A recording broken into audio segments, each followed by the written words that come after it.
Hey everyone, it is Double 10, October 10, 2013. I'm Rene Ritchie, and today we are going to talk all about the iPhones that were and the iPads that are going to be, and some Mac stuff as well. This is the iMore Show. Joining me, as always, the managing editor of iMore, the illustrious Peter Cohen. How are you, Peter? I am fine, Rene. How are you today, sir? I am doing very well, thank you. Winter is coming, as it does every summer in Montreal. Also making his triumphant return, he survived New York City, which, for someone who lives in Englandia, is not always the easiest of things. Richard Devine, how are you, Richard? I'm very well, Rene. Survival is probably the politest way of putting it, I think. Shouldn't you be talking like this now? I mean, you've been in New York for like a week. Hey. You can't park there. All right, so we don't have a formal agenda today just because I ran out of time and couldn't make one, so I figured we'd just chat. We're not going to do anything approaching 2.5 hours like Gruber and English seem to insist on doing, but we'll have I think we'll have a nice classic chat. Peter, what do you think? That sounds like a great idea. So yesterday, one of my favorite CEOs, I don't know how to pronounce his name, is it John Legere from T-Mobile? It's actually John Ledger. Ledger. That's not very French. No. He strikes me as way more. Anyway, he came out and he made a statement about, how you should be able to roam, and said you can roam in 100 countries now. He also said T-Mobile's LTE was all grown up. It had its big boy pants on, and it was available in some 300 not cities, 300, I forget what he called it, like cities. Metro areas. Yes, indeed. Peter, you've been using T-Mobile LTE for a while. How are they doing? I wish I could say they were doing better. I don't know if it's a function of me having an unlocked iPhone 5 and more recently a 5S on their network, but their LTE speeds in the Boston area, anyway, haven't really been blowing me away where I can find them. That is, because LTE coverage in the greater Boston area is still real spotty. Now, my own personal experience notwithstanding, I've read a lot of comments from T-Mobile users, including ones who posted to your news item last night, Rene, about the LTE rollout, and some people are having great upstream and downstream speeds through T-Mobile LTE, and they've got it in their areas. I live about an hour and a half outside of Boston. There's a very small pocket of LTE coverage about 20 minutes from my house. When I've gone out there, I've only gotten a few megabytes downstream and a lot less than that upstream. Are you saying you're not metro enough, Peter? I am not metro enough. I am what they call ex-urban. Squarely ex-urban, the sort of place where you cannot live unless you have a car. Look, T-Mobile has done an amazing job, actually, I should say this right up front, refarming their network. Yeah. If you compare where T-Mobile is at today compared to where they were at, say, 9 months ago, it's like night and day. They've refarmed their PCS network to be 4G. I'm getting a lot better 4G coverage than I was getting even in April when I started using an iPhone on T-Mobile's network. Is it perfect yet? No. It's still very much a work in progress, especially when you compare it to AT&T's LTE footprint, or, for that matter, Verizon's, which is literally ubiquitous across the United States at this point. I think they're having people walk around with antennas for their hats. Pretty much, yeah. I think they've actually implanted little tiny LTE transmitters in everyone who's gotten a flu shot in the last 2 years. And what do you think about the roaming? I mean, his sales pitch was that in 100 cities you will be able to get data roaming and text messaging gratis as long as you have a simple something or other plan. I think it's a fantastic idea, and it really goes to serve, I think, a very important issue for a lot of people who travel internationally. Now, a lot of people in the United States don't give a damn, but when you do travel abroad, and if you're not careful, you can run up a huge data bill. I had $900 bills 2 months in a row when I was in New York and then for WWDC. Yeah, it can be absolutely crazy, and I mean, the smart thing to do, if you're lucky enough to have an unlocked phone, is is to get a local SIM, from a local company when you arrive on foreign soil, and just use a temporary phone number for a month or a week or however long you're going to be there, and usually you'll break even or you make money, or you'll save a lot of money doing that, especially if you're a heavy user. So this really goes to solve that problem, and I think it's a really smart thing for them to do. Having said that, I'm really disappointed that they used Shakira as the tie-in for that, because it just occurs to me that the B-52's Rome would have been the perfect theme song for this whole thing. So wherever, whenever is not as good as Rome where you want to, right? Right, exactly. Anyway, but Richard, you're laughing, but you hey, just... Shakira's hips don't lie, I should say. So she's a wolf. Richard, you just did the big roaming thing. You left England, where they still can't cover one island with LTE, and you went to Manhattan, where they still can't cover one island with LTE.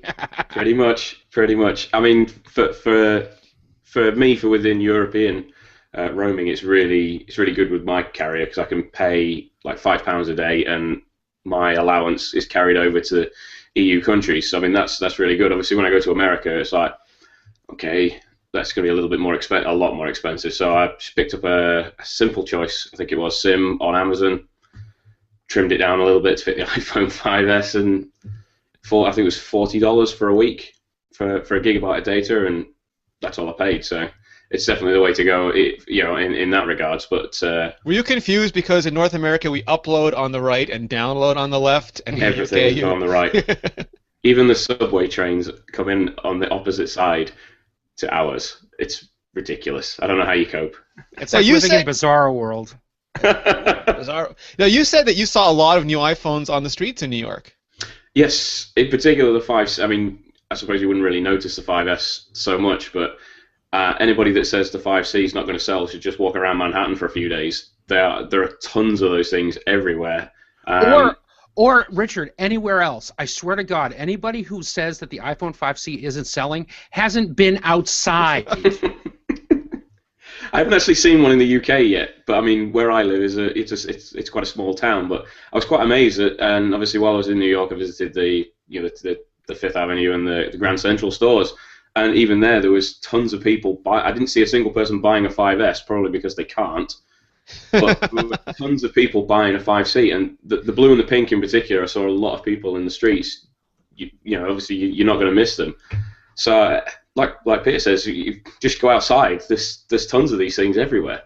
And what's funny to me is that I didn't expect the 5C to take off immediately, because it's basically a repurposed, a redone iPhone 5. I thought that all the nerds and all the geeks would race out, line up, pre-order if they could, or order as soon as it became available for the iPhone 5S, and the iPhone 5C would just sit on the shelves in its pretty little iPod packaging, calling out to anyone who walks in a store for the next 2, 4, 6, 8 months. I thought that would be the slow burn. So I was a little bit surprised that it's taken off as fast as it did.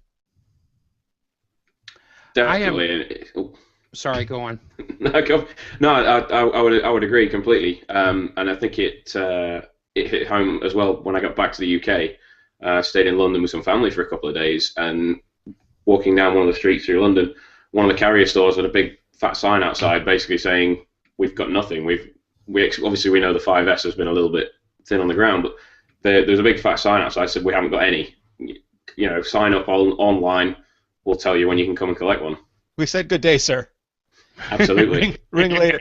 Peter, what surprised me is I was talking to a guy yesterday. He has an iPhone 4. He's been waiting to upgrade, and he was going to go for the iPhone 5C, and we spoke about it. I said, all you're really missing is, the camera and the Touch ID, and he was all gung-ho. And then he said, I'm going to get it in 64 gigs. And I said, oh, you can't get the 5C in 64 gigs, and that was a deal breaker for him. He's now getting the 5S just because he needs 64 gigs. It's really interesting. The day that I went to the Apple store to buy my 5S, the day that they went on sale, so many of the people in line with me, and admittedly these are early adopters, you can't glean too much from them, but said, no, I want the 64 gig model. I want the 64 gig model. Now, very few of them did what I did, which was buy an unsubsidized phone. So I think they had a little bit more discretionary income to work with as far as that. I tempered myself and I got the 32 gig. But, people are doing more with their iPhones than they used to. And they don't want to be bothered with having to manage storage space if they don't have to. They want to be able to take thousands of pictures and keep them on their phone, and they want to be able, I mean, phones have become photo albums for so many people. Yeah. You know, I talk to customers in the Apple retailer that I work in on the weekends all the time about how I've got my kids' graduation pictures on here. I've got pictures of my grandson's birthday. I've got pictures of important events. I've got pictures of my UFO sighting in July. Yeah, my last 5 vacations are on here. You know, people want to have instant access to these photos, and having them in the cloud isn't good enough, especially if the roll is only 1,000 photos long. They want all their photos at that time, and a lot of people have iTunes libraries that they've built up over years, and they want to have access to that music that they like to listen to. And they may have shot video with their phones as well. The bottom line is, I think more storage capacity in these devices is becoming more of an imperative for more people than ever before, and that's a trend that we're going to continue to see roll into the future, which means that Apple's got to get on the ball about increasing storage capacity on these devices as soon as it can make it feasible to do so. 128 or GTFO? Oh God, I would love a 128 gigabyte iPhone. I probably would have paid whatever they would have charged. 1 or 2 children, it wasn't off the table. Oh yeah, well you know I can part them out too. You know I guess organs go pretty well on eBay these days. But no, seriously, I would absolutely love something that would actually replace my iPod Classic in terms of storage capacity for my entire music library, because I'm not a big believer in the cloud. What made me laugh is Kevin Michaluk, our illustrious editorial director, was in the lineup day one. He had to get a gold iPhone. He paid $1,500 for a gold iPhone, and he never stopped to check the storage, and it turned out to be 16 gigabytes, and he is now pulling his hair out because he can't take photos anymore or videos. It's full. He can't put stuff on it, and he's incensed. And it occurred to me, and I don't know if you have any thoughts on this, Richard, but 16 gigabytes is just not enough anymore, especially people had so much trouble upgrading to iOS 7 because they didn't have space left. Absolutely, and I mean, as you mentioned, I've just been traveling, and when I travel for work purposes, it's different. So obviously, when I go on my my own accord, and I've taken a lot of photographs last week in New York, and if I had if I was using my 16 gig iPhone 5, which I had before, there's no way I would have been having to delete stuff through the week because I took that many photographs. I think I took like 3 gigabytes of photographs just during the week, just snapping away at everything as you do when you're on holiday. And I'm glad I got the 32 because otherwise, and that's just even pretty from my perspective pretty light use. It's not overloaded with apps. There's a couple of games on there, but it's the photographs and the video in particular. It's a huge thing. I don't think people realize just how much space they're taking up anymore. There's things you can do, like, I mean, you can, if you want to, manually manage all this stuff, sync it on, sync it off from iTunes. You can use stuff like Dropbox to upload all your photos and then keep them nearline. But like you mentioned, Peter, that ends up being overhead, and if you don't plan it, suddenly you're out trying to capture something and you can't anymore. I think the other problem is that people get a little bit confused. I've talked to a number of people who bought iPhones and check their iCloud settings and find out that they can buy more storage space in iCloud and think that means that they can increase the storage capacity of their phones. Yeah. The people watching this video or watching this podcast or listening to us may think that that's really ridiculous because it connotes a much lower level of technical sophistication than any of us are working on.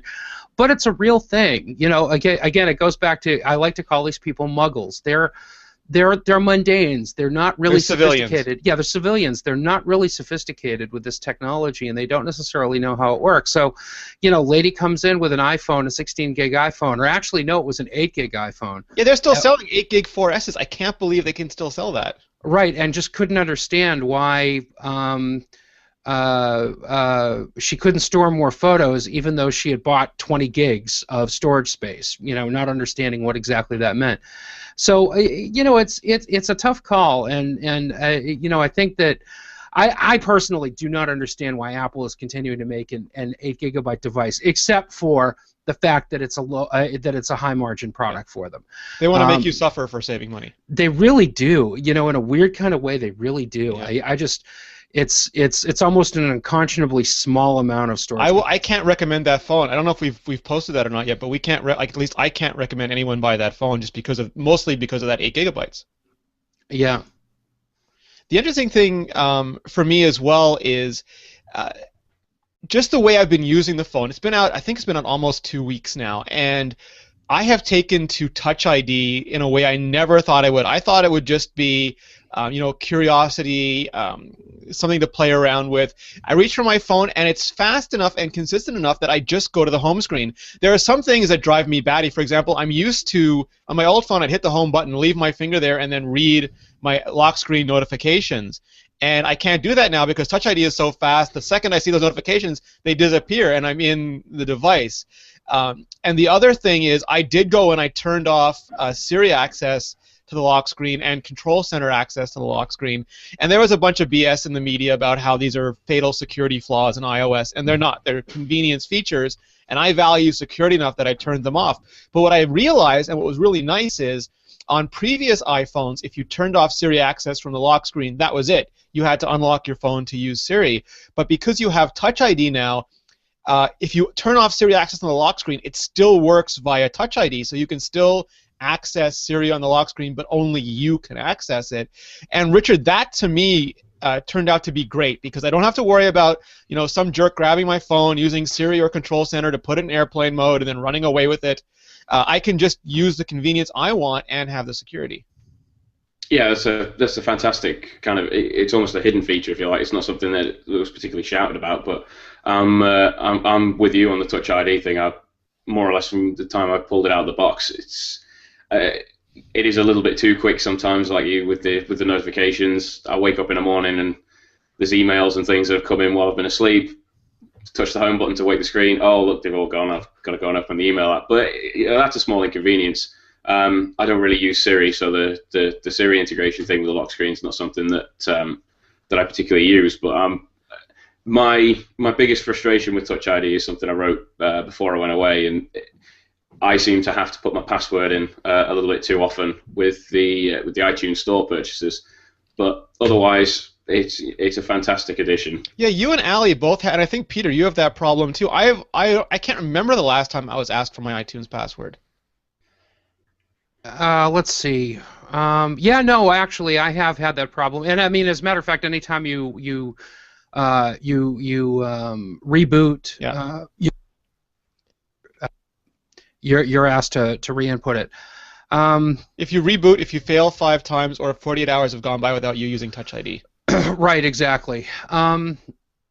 Although the 48 hours using Touch ID thing, is that true if you haven't bought anything from the iTunes Store in 48 hours? Because it occurs to me that I've had at least a couple of examples where I've certainly been using Touch ID to unlock the device, but then will be asked to re-input my password or reauthorize myself in order to make purchases using Touch ID. I believe they're discrete systems. You have to be doing both to keep them active. Okay. So there's an incentive to keep going back to the App Store and the iTunes Store to keep buying more stuff. Is that it? Yeah. Well, I did create a much stronger password for my passcode. Like I switched it from 4 digits to a healthier password to unlock my phone. But I've kept my iTunes ID not as secure as I'd like. First of all, because I have devices without Touch ID on them, and it's a universal password. And second, because I don't buy apps that often, so 48 hours has expired. I don't want to have to sit there and try and enter a complicated password on a mobile device, which still sucks. And I hadn't realized this until Jeff Carlson, our friend over at Macworld, pointed this out, that you can actually edit the names of the fingerprints that you've got. I completely missed the edit button in the upper right-hand corner when I was configuring those. So, if you've done a thumbprint, an index finger, or middle finger, or whatever, and you want to differentiate one from the other, you can actually edit the fields to let. What's awesome too is if you put your finger on the sensor, it'll highlight the finger the slot that belongs to. Is that right? I didn't know that. That's very cool. Yeah, Apple, they got, I mean, as much crap as people get them, give them, they've got their crap together. I mean, they're a bunch of bright guys. Seriously. So before we move on, Richard, we spoke about this last week. We did our review episode, but you haven't had a chance to sort of give us your feelings yet. What do you think of your new iPhone? You've had it for a while now. It's fantastic. I've sort of said to people all around, I think it's probably the best phone I've used all year. And obviously I use quite a few different phones because as a complete package, it's just there. It's everything that we expect from an iPhone. We've got the cool new stuff. The Touch ID is fantastic, and I'm really enjoying the camera as well in particular, especially having been away for a week. I took the Sony QX10 and the iPhone 5S with me, and in the end, I've basically used the iPhone 5S as my camera for the whole week, and I wasn't disappointed in a single shot. So it's maybe still worth seriously thinking about, I think, for people who are coming from a 5. But if money isn't the problem and you can afford to one and you kind of own an R in, I would say do it because it is a worthwhile upgrade. Yeah, absolutely. I mean, I was looking at the photographs that the National Geographic guy, I forget his name now, took while he was in Scotland, and they were just phenomenal. Scotland. Yeah, and a lot of the Instagram, I mean, just like the iPhone photographers, the iPhonographers on Instagram, the stuff they're posting, it has a depth to it, has almost a surrealness to it. And I realize there's some filtering and they're cherry picking their best shots.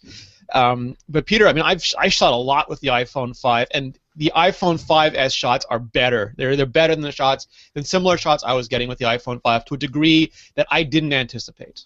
It's funny. I over the weekend I made a small boo-boo on Twitter and spammed about 20 or 30 pictures that I took at a concert on Saturday night.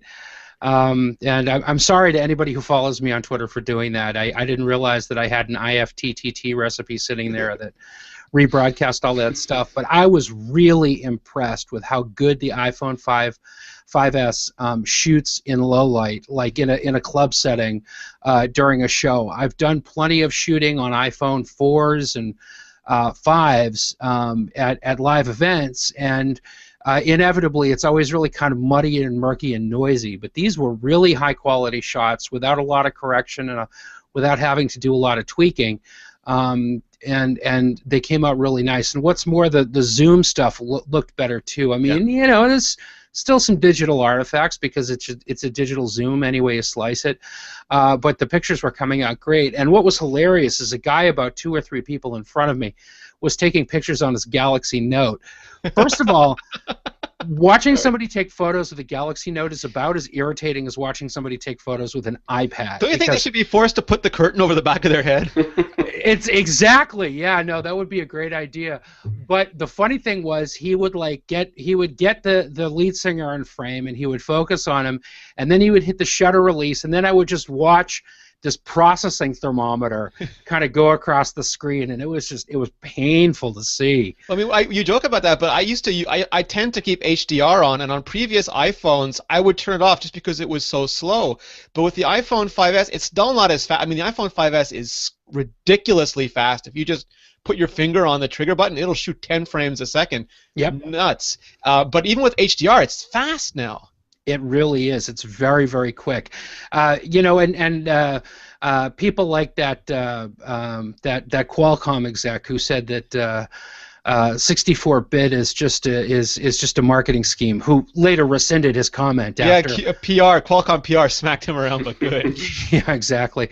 What are people going to say when we start offering 64-bit chips, you stupid idiot? It goes to show you there are some real key differences in image processing between the 5S and the 5 that aren't just the result of better pixels or some optimizations here and there. That 64-bit chip in the 5S makes a big difference. Yeah, I've said this thing fairly often. I said that no one else could make an iPhone, and I get called a fanboy and I get all sorts of crap, and some of it I deserve because I never really explained what I meant. But the reason the iPhone 5S can take good pictures, the reason it can use Touch ID, the reason Apple can make a phone that small that still gets 10 hours of battery life is that they made a lot of very deliberate investments going back years. I mean, they started buying chip companies 5-6 years ago, and they licensed chipsets like well, first they bought them, then they started licensing them the way everyone else does. They were not content to just throw a Snapdragon in there like a lot of other companies do. And finally, last year they started making their own custom chip with the Swift, and this year with the Cyclone. And it's because of that investment that they can do the photography that they do, and the Touch ID that they do, and get the battery life that they do. And there's a lot of little things that, and maybe it's a dumb idea. Maybe Apple's wasting money, and other companies are smarter.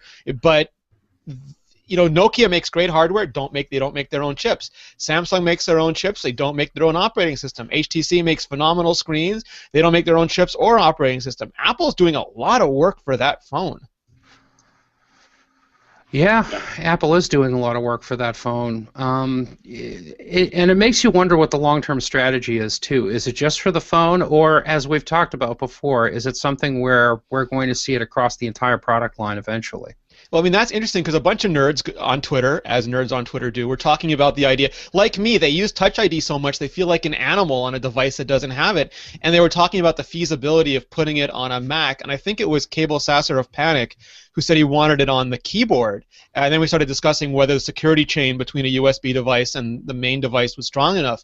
But regardless, I mean, Touch ID works because of the A7 processor. I would love it on a Mac, but I don't know if you have to put the power button back that they've taken off, if you have to have a special A7 enclave just to authorize it, Peter. It's not clear to me until Apple takes control of that chain how they can implement it. That's exactly right. It does definitely make you think that Touch ID is something that Apple's going to want to roll out across the line sooner rather than later. I think it's going to remain the domain of iOS products for the exact reason that you suggest, because it's something very specific to the A7 processor, and Apple has to be very, very certain about the security involved with it before they migrate it anywhere else. It's not something that's built into the Intel technology that Apple uses on the Mac product line, and it's not clear that it's something that can be transmitted wirelessly with any degree of security or certainty that would make people happy. Apple's talked a lot about how secure the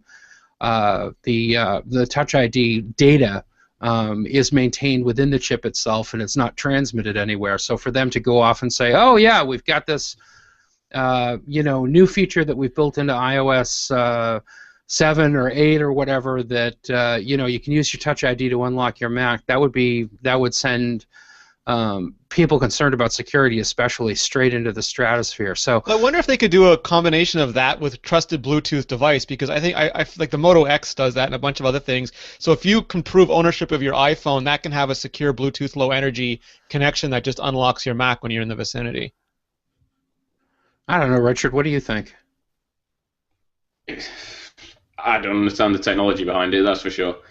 It's way over my head, but I'd be all for it. And the trusted Bluetooth thing could well be an option in place of Touch ID for the Mac, depending on the technology. I've not really played around with it, but I understand on the Moto X and things, it works pretty well.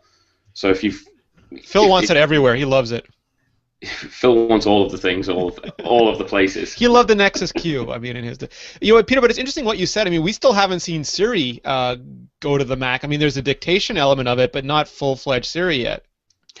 That's exactly right. And a lot of people, have been wondering what's holding up Apple from doing that. And I think that what may be a core issue there is maybe licensing or something. I don't know, because Apple doesn't.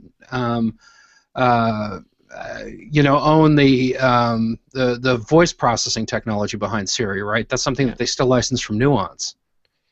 I mean, they're working. So that I've been burying the lead for way too long on this show, so I'll apologize and move us right along. But John Pachowski from the Wall Street Journal, from All Things D, said that Apple's next event, the event that we presume they're going to talk about iPads and Macs, is coming on Tuesday, October 22nd, which is pretty much the same time of the year that Apple did last year's iPad and Apple event. I'm hearing exactly the same thing. Our mutual friend Jim Dalrymple from The Loop gave it his mighty yep. So you can buy your airplane tickets and take the day off at this point. I consider that more. I consider John to be more than reliable enough all on his own. Never mind all this corroboration. So it sounds like absolutely what we will see is a 5th generation iPad that has the same design language as the iPad mini. And that, I mean, people like redesigns. That might not sound like much, but up until very recently, you could not take everything packed inside an iPad, a full-size iPad, including that 2048 by 1536 screen, was presumed to be an A7X processor and everything else, and to make it that thin and still get 10 hours of battery life. So if Apple can achieve that kind of engineering, Richard, I'm going to have a hard time deciding whether I'm going to go back to the big iPad as my primary thing, because it's not much bigger, but the screen really is. Yeah, I mean, I use a full-size iPad mainly because of the screen, just because it's just one of those things. Once you've seen it, I find it hard to go to anything less. But I mean, we're all expecting this redesign to be within the same kind of shape and style as the iPad Mini. So a little bit slimmer on the bezels, a lot slimmer on the back, and I'd be really excited if they have pulled it off and if they've managed to maintain the Retina. Obviously they will, but the battery life and everything else, because the form factor of the iPad Mini is so nice it's so light. Yeah, when you have it next to the full-size iPad feels like a whale. It feels so big and thick and heavy. A prehistoric iPad. Yeah, if they can take that and shrink it all down and get it in that form factor, I'll be front of the line. It's a really exciting prospect. What do you think, Peter? Will we see, I'm sure we'll get the new FaceTime camera. I don't know if we'll get a better eyesight camera. I hope so. And the big question is, will we get Touch ID on the iPad Maxi? I sure as hell hope so. I really do. The interesting thing is, one group I know that it would be very disappointed if the iMac form factor doesn't change, which seems like a foregone conclusion at this point. And that is accessory makers for the iPad, because the iPad has not fundamentally changed its shape since the iPad 2 was introduced in 2011. Yeah. So, I mean, you walk into a store today and you go off and try to buy an iPad, an iPad case. As long as you've got an iPad 2 or later, you can use any of the same cases. If the iPad fundamentally shifts its design a little bit, even a little bit, it's going to mean that back to the drawing board for all that stuff. And you know what? The case makers and the accessory makers will adapt and they'll come out with new products quickly, but you're going to put a little wrench in the works while you're waiting for new stuff to come out. Having said that, if indeed the rumors are true and it looks like the iPad 5 is thinner and lighter than it was before, first of all, kudos to Apple for being able to actually engineer that, because we know that there isn't a lot of space in the 4th generation iPad to begin with. Between the batteries and the circuitry and the screen, it's hefty. It's hefty, and the idea of carrying a lighter, slimmer iPad is very appealing to me, because I still really love the 9.7-inch form factor. Me too. I like the bigger size. I love it for comic books. I love it for movies. Now, I saw the iPad 5 back in January, at least one of the prototypes for it, and it is identical to the cases that we are seeing leaked now, and that's a fairly long spread of time. So I think that has a large degree of certainty that is exactly what we are going to see going into it. It did look like the colors were going to space gray. I wonder if that means, Peter, you'll get your favorite gold on the iPad. Gold! Well, gold is best, right, Richard? And I really want Touch ID too. If it has an A7X chipset, it's compatible with Touch ID. If they can make enough sensor wafers, if they decide that they don't want to make it iPhone exclusive. I mean, Siri was iPhone exclusive, but that's a software feature you can add later. You can't add Touch ID via software update later. You've got to build that into the hardware. And I'd really like. I just don't want to ever have a type of passcode again if I can help it. The iPad Mini, I think, is harder to predict. Like, it's going to have the same form factor, that I'm fairly sure of. It'll probably have similar, like, space gray instead of slate, because it's so much easier to anodize. I don't know if it'll have Touch ID, because it may not get an A7 processor. That would make it skip 2 processor generations. It's running an A5 right now, not an A6, and A7s are much more expensive and they're bigger beasts than A6s. Apple could theoretically put an A6 in there and have it be good enough at a better margin rate for them and not have to, and just not put Touch ID in. Would that be a deal breaker for you, Richard? Not particularly, no. I mean, I kind of approached the iPad Mini as especially now we've got the 5C and the 5S, I kind of look at it in that in that regards. It's still a perfectly capable iPad, but it's the one for the more cost conscious. It's not got all the bells and whistles of the of the premium top of the line iPad. So what they're going to do with the Mini is anybody's guess at the moment. We all want Retina, but obviously if they can't do it, and they can't do it with the battery life, do they need to do it now? Because all of the Android tablets are like the Amazon Kindle and the Nexus 7 are higher def. I don't think they need to do it as such. I mean, nobody can really ever tell Apple what they need to do, except for Mrs. Apple. Except for Mrs. Apple. I mean, it's for the kind of tech geeks like us, it would be a tough sell if you bring out a new iPad Mini and it's still got the same lower res screen than all these much cheaper Android tablets. But at the same time, the experience on these much cheaper Android tablets is not as good, to be polite about some of them. So it is swings and roundabouts. But I would like to think we'll get things like Touch ID on the full size iPad.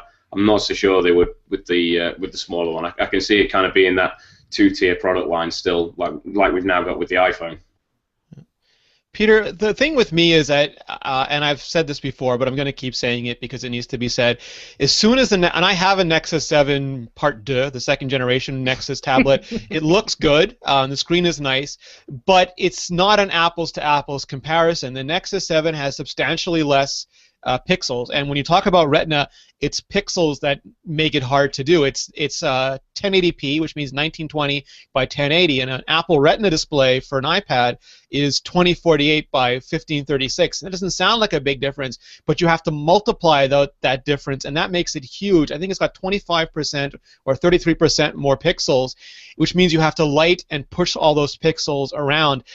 Typically, that meant 2 LEDs. I've heard they've got it down to 1 LED now, but that's still a lot of power.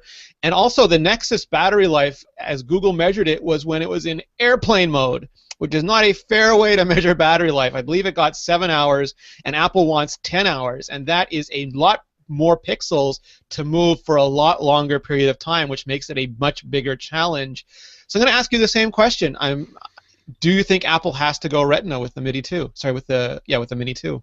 Well, let's deconstruct what Retina display means for a minute. There's no official definition of Retina display because it's a marketing term that Apple invented. Yep. And all it describes is, a display that has a high enough resolution that you can't really make out individual pixels when you're holding it at the average distance. In the case of the iPhone 5 and the iPhone 4 and 4S, the iPhones and the C. We're talking about something that has actually 326 pixel per inch pixel density. Mm-hmm. In the case of the two MacBook Pros that have Retina displays, their pixel density is actually considerably lower. It's like 227 on the 13-inch and about 220 on the 15-inch. So, understand that there's a lot of variation there when it comes to what a Retina display actually is. I'm not convinced that the iPad Mini needs Retina display, and the reason why is because if you hold the iPad Mini at the same distance that you're holding the iPad from your face, there isn't a huge difference in perceptible resolution. Only on really small type. Only on really small type. There is definitely some difference in terms of image quality, in terms of contrast, in terms of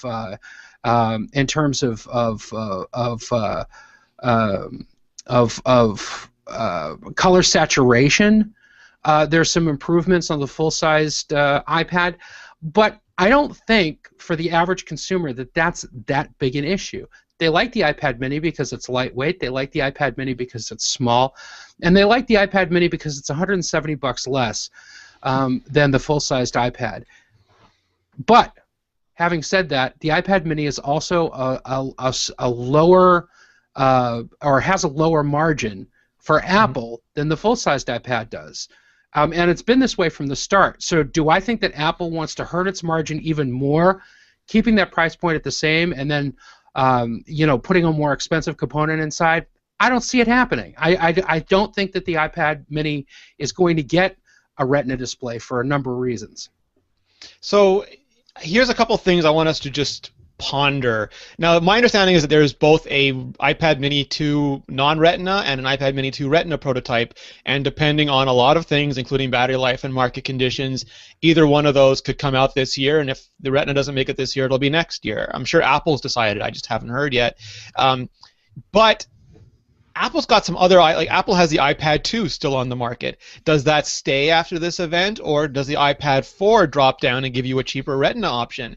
If Apple goes to Retina on the iPad Mini, can they make it $100 more expensive to keep margins and keep the non-Retina one on the market, low memory capacity, as the cheaper option? Richard, do you have any sense of how fluid that dynamic could be? Personally, I think that the iPad 2 should be retired now. But the schools, the children, Richard. Think of the children. I just think it's time for that one to be put out to pasture. Because I mean, it's still not a massive amount cheaper than when it first came out. So it's gone down, but you can't just sort of keep it hanging around at the same price point. Another price drop, and how much are Apple really going to be making off it? For me, if there was an iPad Mini Retina, I would go with make the original iPad Mini the cheapest option, have the iPad Mini Retina in the middle, and then the full-size iPad at the top for whatever price it ends up being, and throw everything at it and make it the absolute standout model at the top of the line. I don't think there'd be necessarily a need for a cheaper full-sized Retina iPad over I guess a new one if indeed we ended up with a Retina Mini. Peter, you work in retail. Do you have any sense of what customers would accept at this point? We don't really get a lot of requests for the cheaper iPad. Maybe a couple of people a week come in looking for them. Most people are content to buy the latest product from Apple. As a matter of fact, we don't even carry the iPad 2 in stock. It's something that our customers have to order from Apple directly if they want. So, or from an Apple retailer. So, I don't see it as a huge draw. It would be conceivable, I guess, for Apple to pull the Retina display out of the iPad 4, put in a lower resolution display, and then have that replace the low-end iPad. If that were enough of a cost savings for Apple to drop down. Wow, that would be a fast iPad. Yeah, exactly. It would be. But I don't know. I'm trying to think outside the box here. It's probably a stupid idea. No, I mean, I don't know how far they go with those lines. I don't know if they want. I mean, when the iPhone 3GS disappeared, there were no longer any standard resolution iPhones on the market. But there are still standard resolution. There's two. There's the iPad 2 and the iPad Mini standard resolution iPads on the market. And Apple doesn't. I mean, they've kept the iPhone 4S with the old 30-pin dock connector and the smaller screen size on the market. So obviously, they're not as adverse to keeping old technology around as people maybe wished or thought they would be. So I think that's interesting. The other thing that I think is interesting, I like to play this game now, Peter. It's called "What Will Apple Dump in the Press Release?" And we've already seen the iMac get dumped in the press release, the Haswell updates. So there will probably be Macs at this show, but I don't know if, for example, a Haswell boost to a Mac Mini gets stage time or gets dumped in a press release. Haswell boost to the MacBook Pros, press time, press release. Where do you think Apple's going to actually, devote Phil Schiller time to? Well, I think the Mac Pro is probably the odds-on favorite right now because we knew it was coming this fall. And it would make sense if the product is ready now to do a rollout. Mac Mini, it's inevitable that it's going to get a Haswell bump, and it's also going to get the same bump that the iMac did in terms of the new wireless chip that gives it 802.11ac and some of the other benefits of migrating to the same technology platform that the MacBook Air did back in June. I don't think the Mac Mini. I think unless Apple radically redesigns the Mac Mini, which is not going to happen this year, we're not going to see the Mac Mini get any stage time anywhere anymore. It's gorgeous enough as it is. Right. Well, and also it's Apple's closest entry to an actual commodity hardware product. On the Mac line, it's their entry level model is $599. It's there to fit a very specific need. It doesn't really need a lot of publicity. It sells what it sells, and it sells to a certain segment of people who like those things. I have 3 of them. I love them. Yeah. The MacBook Pro is just about due for a refresh, though. I mean, we're in October. October was when the last round of MacBook Pros made their debut. They were bumped again in February, but the MacBook Pros with Retina displays and so on made their debut last year.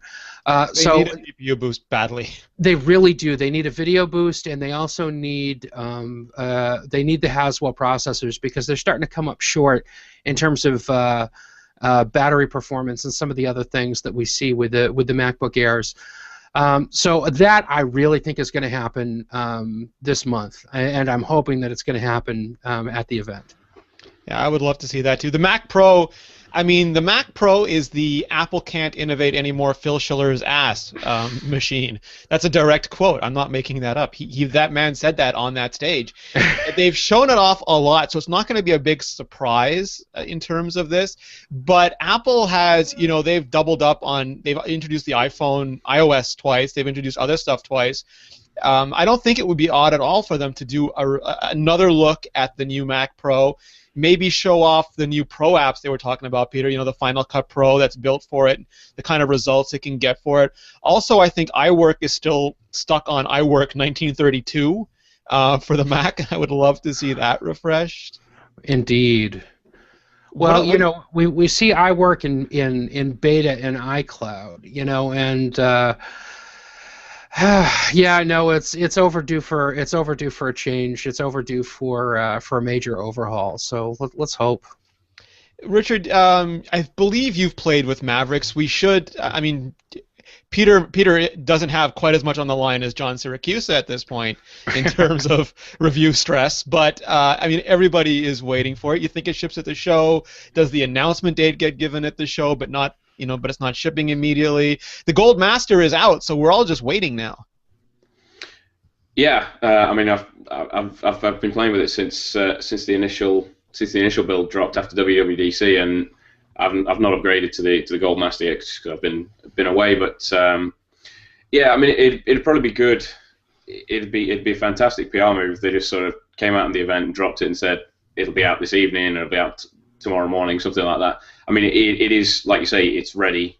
There's not necessarily a need with Mavericks to wait for new hardware, but at the same time, if they're announcing a bunch of new Macs, then the chances are that they'll go on sale pretty much, not necessarily immediately, but not too long after the show as well. So we are just waiting. That's what confused me about the iMac press release is they didn't just wait and release it with Mavericks, Peter. They actually press released it and are shipping it with Mountain Lion, presumably as part of the auto update program. Yeah, I'm assuming that the new iMacs are going to get the up-to-date program, as is anything else that's been shipping probably for the last 2 or 3 weeks. So. We'll see when exactly Apple announces Mavericks, whether it's going to happen at this event on the 22nd or whether it's going to happen before then. The conference call, which what they did for the last couple of years, I think. Right. The other question is how much Apple is going to charge for it for existing users. They've done $20 for the last couple of upgrades. I'm not convinced that people are going to pay $20 for Mavericks, but I could be wrong.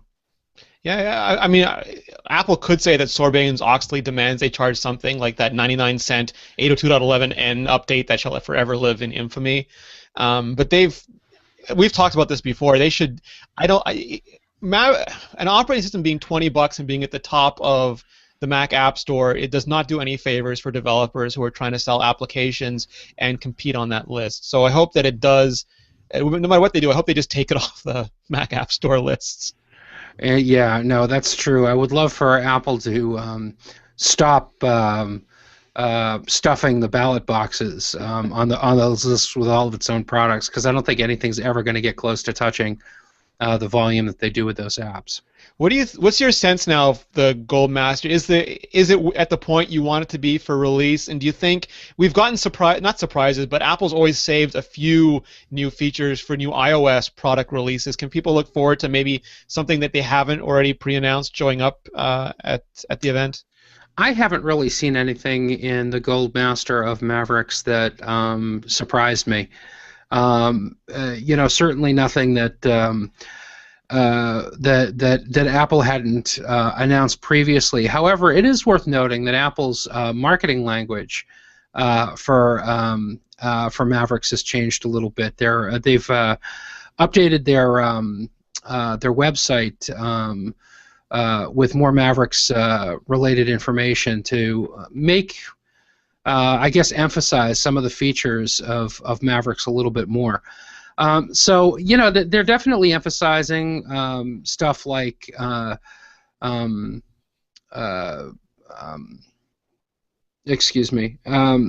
stuff like Mavericks social capabilities, in terms of being able to communicate with Facebook more easily and so on. I think that they've got a good handle on how people, and they're making iCloud connectivity front and central. Now, a lot of people who upgraded to iOS 7 noticed that iCloud Keychain is a feature missing from iOS 7 right now, and that's something that a lot of people were expecting to see because it's something that's coming with Mavericks. It's something that Apple made a pretty big deal about back at WWDC in June. iCloud Keychain is a key technology in Mavericks, and I think Apple is going to flip the switch in iOS 7 as soon as Mavericks is available. I still have a big question about that. So, for example, I'm a 1Password user, so I'm all in on the idea of simple password management, auto-generation of strong, unique passwords. But with 1Password, if I give my computer to somebody and they want to access my passwords, they still have to type in my master password. And as far as I can tell from the website, Apple has not announced any way to lock down iCloud Keychain, and that would stop me from using it. Any way of locking down iCloud Keychain in what sense? So, like, if I give my phone to somebody or I give my computer to somebody, they would still have to enter a password to autofill my password fields. Like, it's not just open to anyone who's logged into my device.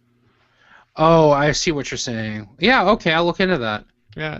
The other thing that you did post that I was really grateful for is you prepped people for there's always some confusion. Will my hardware run the new operating system? Yeah. Will I be getting Mavericks? And it looks like there's a fairly good range of hardware being supported. Yeah, I mean, as near as I can tell, and Apple has not published final system specs for Mavericks, so please take this with a grain of salt. But as near as I can tell, any device that's capable of running Mountain Lion should be able to run Mavericks as well. There are a few edge cases. For example, I've been testing out Mavericks on my 2 GB equipped MacBook Air, which is a late 2010 model. That's kind of an edge case in the same way that iOS 7 on an iPhone 4 is an edge case. Things don't run necessarily as smoothly. Things do improve as you use it, after a cold boot, but it's no longer as responsive or quite as capable running multiple applications as it used to be. But as long as you've got a 64-bit machine that's got at least 2 gigs of RAM, I think you'll be able to install Mavericks without any problem. Beyond that, though, a lot of it will depend on how you're actually using it. If you're planning on using a whole bunch of apps at the same time, if you want to have Photoshop and Microsoft Word or InDesign open, and have a web browser open and your email and this and that and the other thing, obviously the more headroom that you can give Mavericks, the better. But you should be in pretty good shape. As far as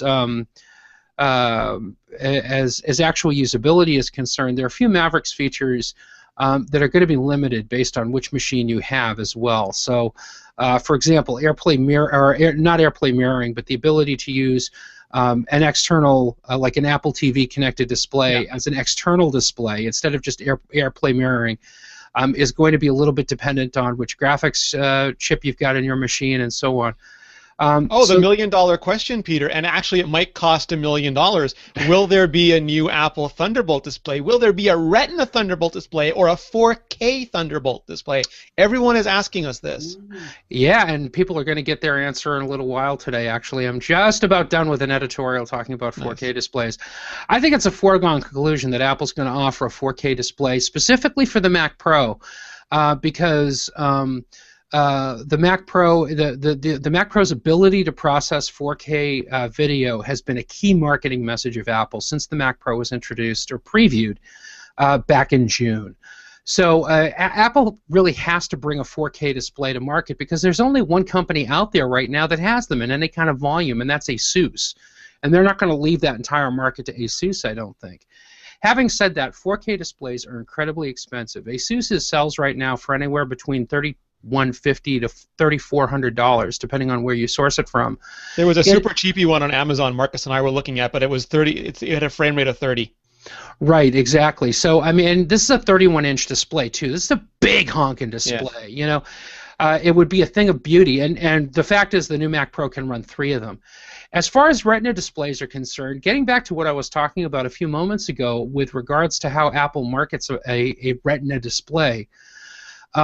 Accepting on face value that a 15-inch or a 13-inch MacBook is the approximate pixel density per inch that Apple would be shooting for, it's important to realize that even the ASUS $3,500 display has a pixel density of only around 140 pixels per inch. So that's why I think 4K is interesting, because it would let making a Retina display out of their current 27-inch monitor would be incredibly painful. But if you could use a term like 4K, you don't need anywhere nearly as much pixels, and it still sounds hella futuristic. It does, and if you actually take a look at, like, for example, the 27-inch display, you know, when we're talking about 4K, we're talking about something with 4,000 by... it's 2160p, to put it in the term they should never have changed to begin with. Right. Well, the 4K displays are 3840 by 2160. Yeah. Right. 3840 by 2160. That's about 8 million pixels on the screen at any given moment. The 27-inch Thunderbolt display has about 3.3 million pixels or so. So it's still a lot more information for the graphics processor to process, a lot more information to display on the screen. Like I said, I think that there's a market for it, and I think that Apple is going to address that market, but I don't think it's something that we're going to see Apple run across the board. I don't think that iMacs, for example, are going to get Retina displays anytime soon. And I don't think that everybody is going to want to rush out and buy a 4K display, because the cost of entry is going to be really high, and the use factor is going to be pretty limited. Unless you're doing pro video, unless you're doing cinematic special effects, unless you're editing movies, like for, you know, unless you're Hollywood, an idiot blogger. Right, or unless you're somebody with more money than sense, there's not really a compelling reason to have 4K on your computer right now. Hell, there's not even a really compelling reason to have 4K on your TV at home right now. No. You know, an 84-inch TV with 4K is very impressive when you see one at CES. If you're a pro basketball player. But where do you get 4K content right now? Yeah. Blu-ray is, you know, it's 1080. It's 1/4 what a 4K display can do. So what are you left with? You're left with upscaling technology in the televisions and in the Blu-ray players that can actually do it. Sony showed off a 4K content delivery system, but you know, we're talking about, again, a lot of pixels to download. That's what made me. I mean, so a long time ago, we got this. Gene Munster went on his tirade about Apple televisions, and around the same time, we heard that Apple was working on a 27-inch iMac. Apple never shipped a television, but they shipped a 27-inch iMac. And I say this because a lot of rumors about Apple televisions are actually rumors about Apple panels. Apple working on 4K has nothing to do with the television. It has to do with them working on next-generation Thunderbolt displays, and this pattern is going to repeat themselves. So I don't know if it'll be at this event, if it'll be afterwards, but I don't, like Peter, I don't see Apple abandoning the display market, and I do see them sort of keeping their high-end hypercar something near and dear to your heart, Richard, this is going to be the Lamborghini, the Ferrari, the McLaren, the Veyron of computers, and it'd be nice for it to have a nice looking windshield to go with it. It's exactly the reason why I don't own an Apple Thunderbolt display, because for the money, it's not a compelling purchase for me. Yeah, it's not something that I want to spend that kind of money on. I have a 1080p monitor.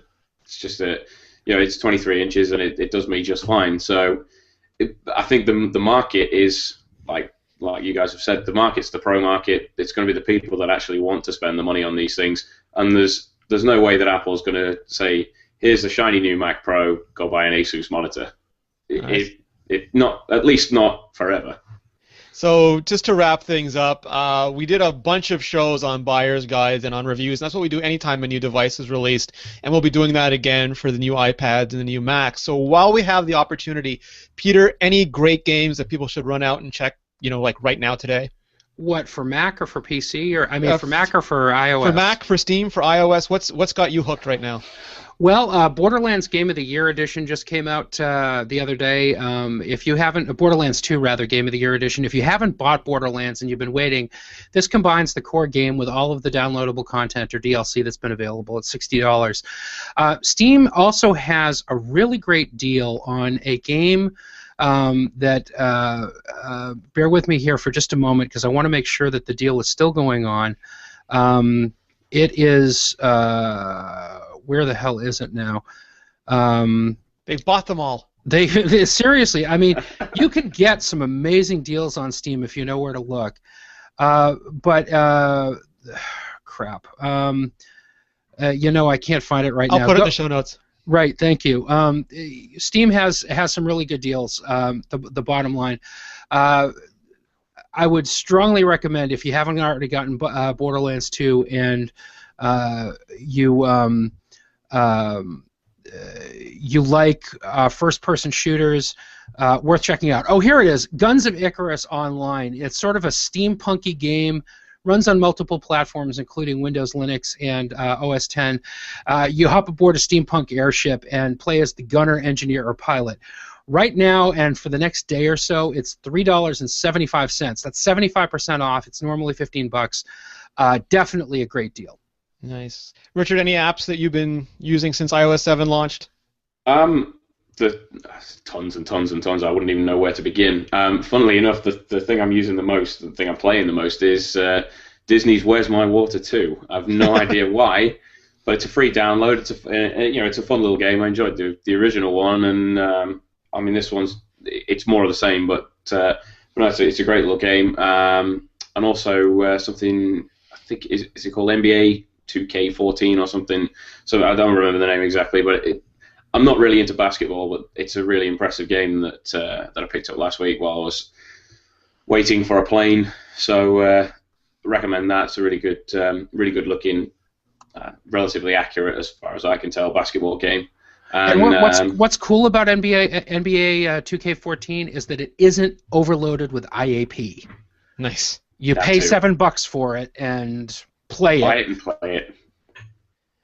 I would just like to give a shout out to David Barnard it used to be AppCubby, now it's Contrast. He has launched Launch Center Pro 2, and it looks great. It does work with the iMore app. It will work. I'm running it with the prototype iMore app for iOS 7. It lets you launch actions instead of apps, and we have a news post up about that as well. There have been so many iOS 7 apps updated that just going through my home screen now, it's amazing how fast a lot of these have worked. And of course, we're still waiting on some other ones. They're by no means done. So keep your browser locked on imore.com/apps and imore.com/games, because we have way more to show you. Peter, thank you so much for joining us. I appreciate it. Thank you very much for having me, Rene. Where can people find you and more of your work? At imore.com, occasionally on the Loop at loopinsight.com, and on Twitter at Flarg, Flargh. And Richard, now that you are back, where can people find you? For a couple of weeks at least in the UK. Every day I'll be on imore.com, occasionally elsewhere on the Mobile Nations network of sites, and I can frequent the Twitters at Ricka666. Oh, and yeah, that reminds me, you are going to be in Abu Dhabi for the Nokia World event. Basically, Nokia is being sold to Microsoft, and they're blowing all their money before Bomber can get it. It's all going. They're spending it all on taking the press to the Gulf. Going to show us something crazy, but yeah. The nutty thing, though, is it is technically the same day as Apple's event, although because of the time zones, I think you'll be working at 3 in the morning, and Peter and I only have to roll out around 1 p.m. More or less, I think Abu Dhabi's 11 hours in front of California, so yeah, that'll be a long day. It's good, and I believe the Surface 2 launches that day as well, which will provide no distraction whatsoever for anybody. No, yeah, that'll happen.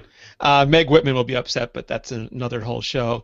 Guys, thank you so much. You can find me at Rene Ritchie on all the social things. You can find me at iMore. You can find all of our shows, including the iMore show, Android Central, Windows Phone Central, Crackberry, and our specialty shows like Debug and Vector and Iterate and Zenintech at mobilenations.com. Thank you so much, and we'll see you next week. Thank you, chat room. Bye. Bye.